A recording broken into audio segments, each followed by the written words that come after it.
Ia ai e iai le so o upu ale au ainga o palau li tasi. Ia o lo o iai nei o tasi o tama whanau. Ia o matale ta se. Ia malanga mau mai la vai Brisbane. O le atu o tuai le abanoa e iai santusi e o le fia whalau. Ia mai sian ta penanga. Ia whaafitai mo le abanoa.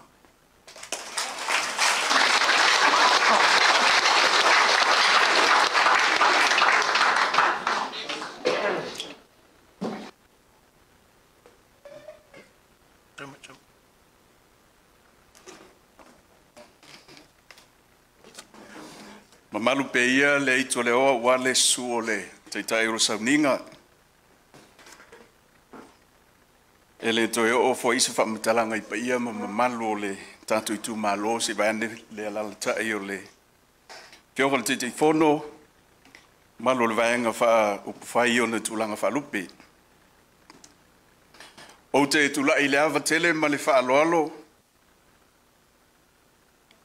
E te tau wai le pa ia ma le maulunga o le tātou mafutanga a wā le awhiwhia o le tātou i tū malo. Ua whatonuina o e alo matama whanau alo tātou i tū malo o lo alala ma papa au i atunu ma mau le pa ia ma le maulunga o le tātou i tū malo. E whao ina mai ia so lātou whinangalo e ala i se lātou tusi. E tu ina atu i le tātou i tū malo, ia o alo ai le tātou o tanu o ilana whainga whirwhilinga.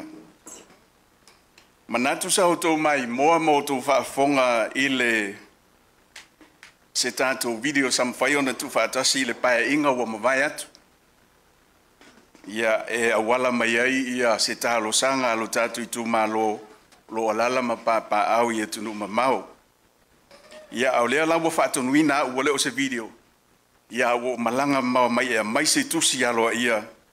Talo sanga ina ai, loutou pa ia ma loutou ma malu. A o sauni, lo tātou o tunu i lana whainga whiwhilinga. Whaafonga mai ia o le lawina lea o le tātou tusi. Ia mai o tātou a inga o lo alalam papa au ia tunu mau. Susunga i whawhenga inga, mautou whaletua. Pa ia maolongo le tātou tū malo palau li mua mai whailalo se ia pa ia tanga. Ia wha maolongi ina pēle vi ingo le matai o lona au whaaloaloa i lungo o Samoa. Ai meise o si o tātou tū malo. O le ale o sa mātou whamtalanga i sa ma whainga o le tū malo o no le tātou taimi. Ai o la whangatonu ia le malama e winga le autu o le mātou sa vali. O mātou whaonga ina le nei awala e momoli atuai le talo sanga vai au se tua lalo i le pai o le au whainga aluenga. Whapea le mamalu o le tātou i tu malo i ona tūlanga whalupe. E ui lawa i nāu mau inu ese o le tala ilo le tala lelei. Whapea fo i sa ilinga manuia awa ainga manu. Ai le mawhai o na whaangaloina pea. Pea vesea le lo fatu i le atunuu. E popole foi o mātou loto o no tulanga o ngaonga e peo na maito wina i paia inga o mawai atu. O le ala leo o mātou le manofo ai e mātou te tatalo atu ma le nganga mawalalo si o tātou tu malo e. Tātou tutu whatasi ma le loto o ngā tastasi. E te atu i le polokiki leanga ma le elelea wofi mai lo tātou utunu. Mātou te tali tonu o le vaenga whaupufai o le whaatuatua i le atua sa mō utasi. Na whaatuina whaapitoa e le atua e la vea i sa moa malo tātou i tū malo.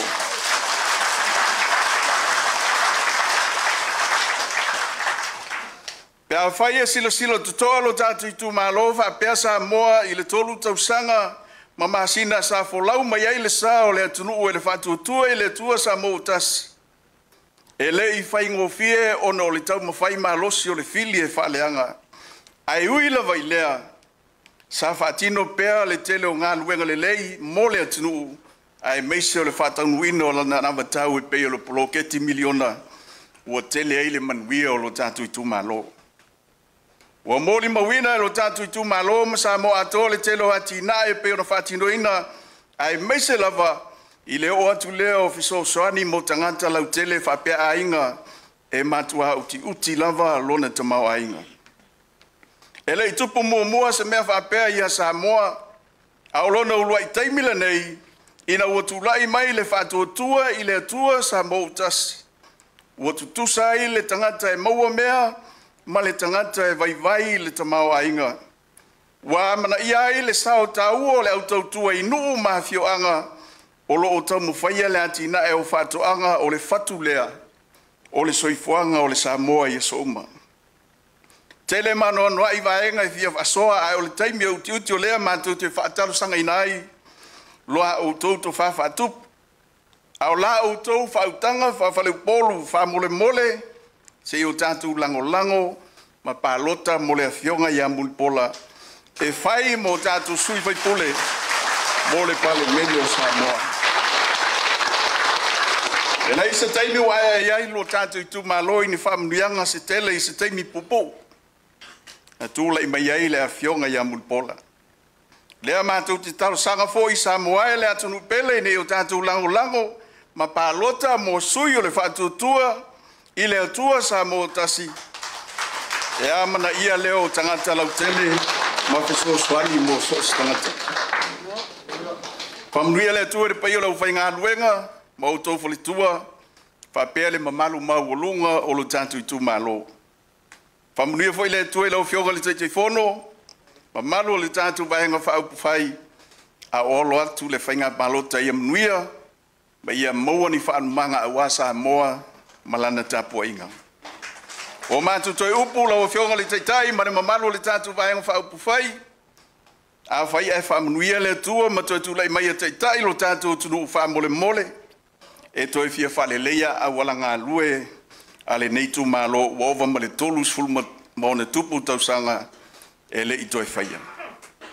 Ia ave lautou fa'amuamua lau fioga le taitaifono ma le tatou vaega fa'aupu fai i le'i tumālo le afioga ia mulipola auā ua pau lea o le tausala na tula'i mai o lenā fanua e lavea'i lo tatou atunuu.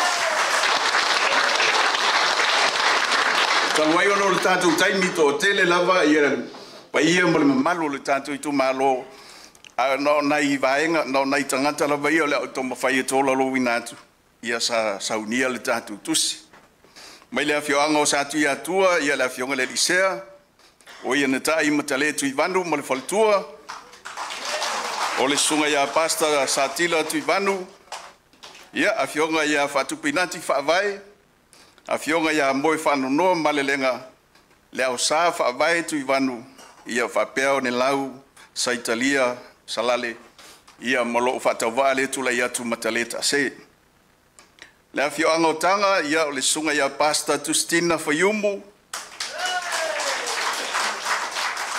tu mua Fayumu Salapu Fayumu Sili Fayumu Ninili Fayumu Tamafili ia ma Fayumu Rosa.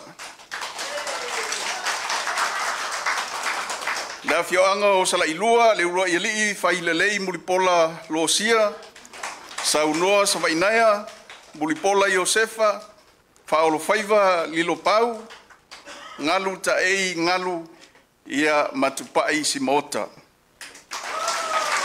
La fioanga o foilunga o le sunga fa fenga ia mulno lilo fo muisunga ia malitato fioanga ina si utu o le asa pai Kirisi masi fa'atoafe fai pea e ni stamala taula papa tau silinuu tu tele fa'atoafe ia maleota solo ufiolo familia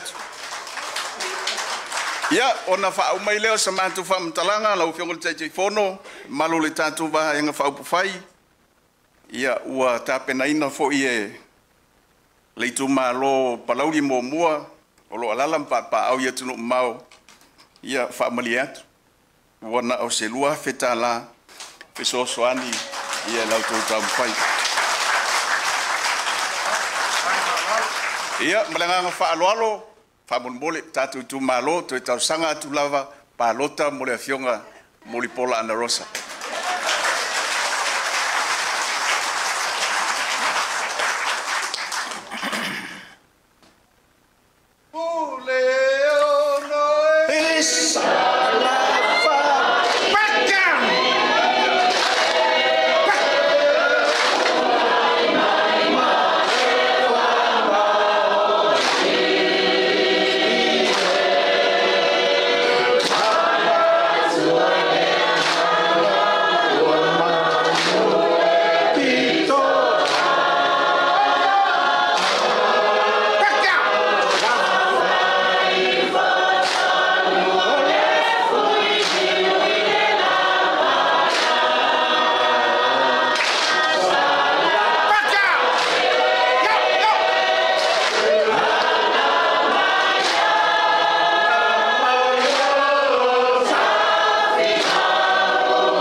Ia, o le ala whauma. Malo lava le ono sai ma le tari mau mai. Ia, le vau tau whaafonga inisi fo i o whina ngalo whaalia o le tumalo. Talo whae. Ai o tamali i matupu ia ma tūla toa sa iei le wha moe moe pālota mai whafo. Ta ilo iai, lewa wha leo mai. Ui o lea! A palau li tas, ta o toa tu le wha toa wha lainga ia te o tau.